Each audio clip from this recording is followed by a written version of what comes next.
Beyond the edge of sight, patterns breathe. Masks slip into shadow.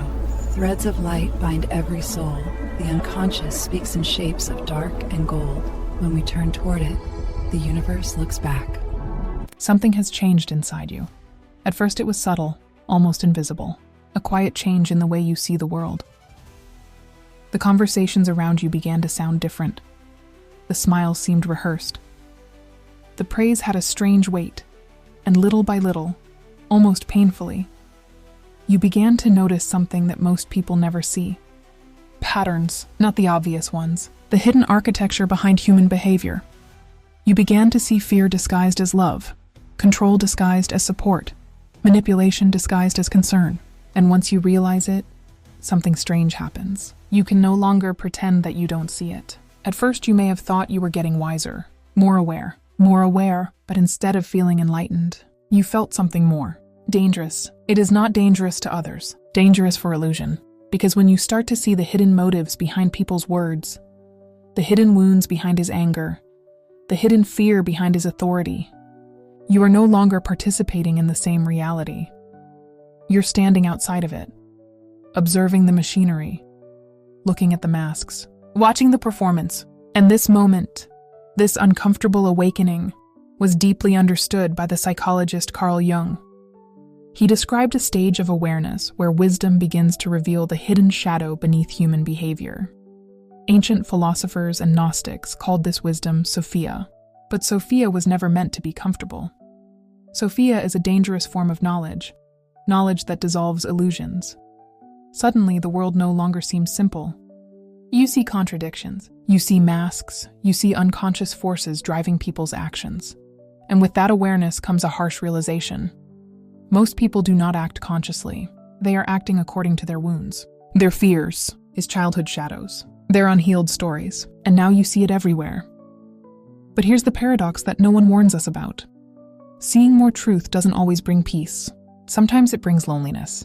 Because when you start noticing these patterns, you realize how fragile the social fabric really is. You realize how many relationships are built on silent agreements not to look too deeply. You realize how many conversations exist just to protect an illusion, and when you stop participating in that illusion, people start to feel uncomfortable around you, not because you're attacking them, but because your presence silently exposes something. The truth has a strange effect on people. He doesn't shout. He does not accuse. It simply illuminates. And the lighting makes the shadows visible. At some point during this awakening, your perception begins to change even more. A conversation develops. And while everyone else listens to the words, you hear something beneath them. A second layer, a hidden language. The hesitation behind confidence. The insecurity behind authority. The fear behind the aggression.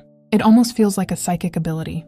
But it isn't. This is not a supernatural power. It's psychological clarity. And that clarity comes from something that most people avoid throughout their lives. The confrontation with his own shadow.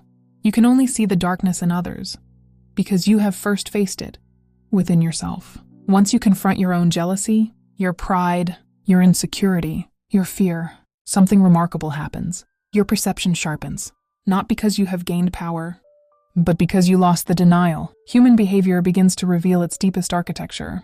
You observe how arrogance hides insecurity, how anger hides fear, how control hides vulnerability. And this is where Sophie's wisdom becomes destabilizing, because civilization itself depends on a delicate web of agreements. Agreements to believe certain narratives, agreements to maintain appearances, agreements to avoid delving too deeply into the contradictions. Many illusions are not malicious. Some are necessary. They provide people with identities strong enough to withstand the weight of life. But the penetrating gaze dissolves those illusions.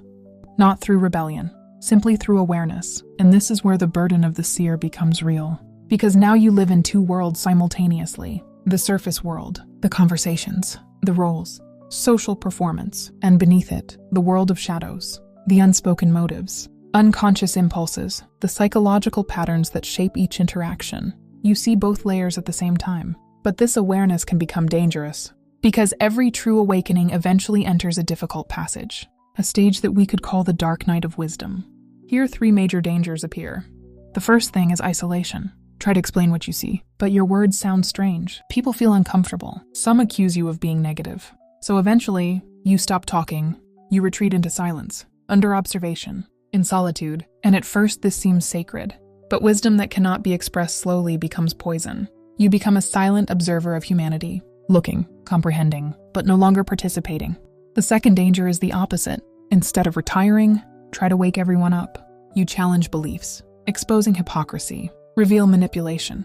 You feel like a messenger of truth, but societies rarely reward those who tell the truth. They exile them, because illusions stabilize identity. When someone shatters those illusions with too much aggression, the tribe rejects them, and the seeker gradually becomes a martyr for the truth. But awakening cannot be forced. They have to walk there themselves. Otherwise, the truth becomes another form of violence. The third danger is even more subtle. Once you deeply understand human psychology, you start to see the levers, the fears that control people, the insecurities that drive them, the desires that make them predictable. You realize something unsettling. If you wanted to, you could manipulate almost anyone with the right words, the right moment, the right pressure. This is predatory clarity, the perspicacity used for domination. And when conscience becomes manipulation, wisdom corrupts itself. Finally, the seer must choose a different path, a quieter one, the path of the conscious helper. At this stage, something changes inside you. The desire to expose every illusion fades away. The need to correct everyone is softened. You learn to maintain the tension between truth and silence.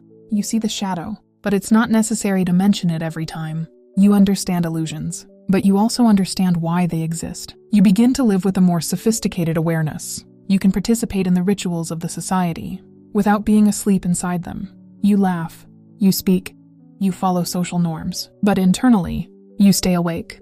You know the performance for what it is, and yet you participate, not out of ignorance, but from a place of compassion. You also learn a deeper form of discernment. Not everyone asks for the truth. Many people are asking for comfort, and forcing the truth on an unprepared mind causes harm instead of awakening.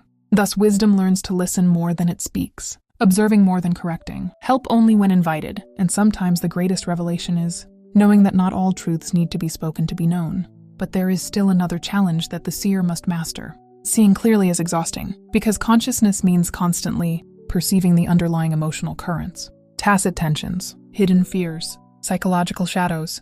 And if this awareness has nowhere to go, it begins to accumulate inside you. As a psychological residue, the truth that is never processed slowly turns into bitterness.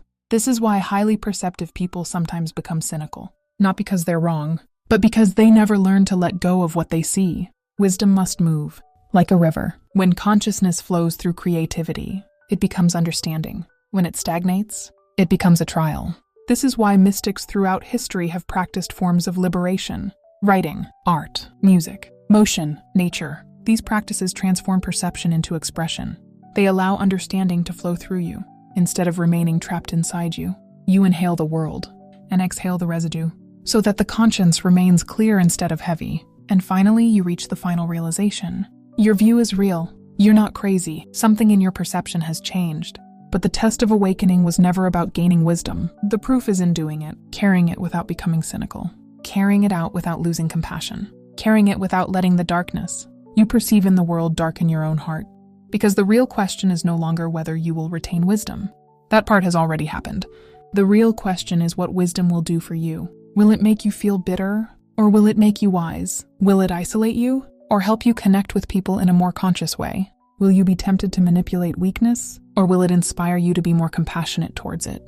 This is the final choice that every seer must make, not once, but time and time again throughout life. So let me leave you with a question. If you've begun to see what others can't, what kind of psychic will you become? And if anything in this message resonated with you, write a simple word in the comments. I see. Not for me, but so that others who watch this video know that they are not alone in what they are experiencing. Because one of the strangest parts of waking up, you're thinking you're the only one going through this. You are not. And remember this as you go. The question is not whether you will retain wisdom. The question is whether you will allow it to make you bitter or wise, isolated or selectively connected, corrupted or conscious. Choose carefully, because of the way you look at things. It will shape the world around you. Until next time, Universal Consciousness signing out.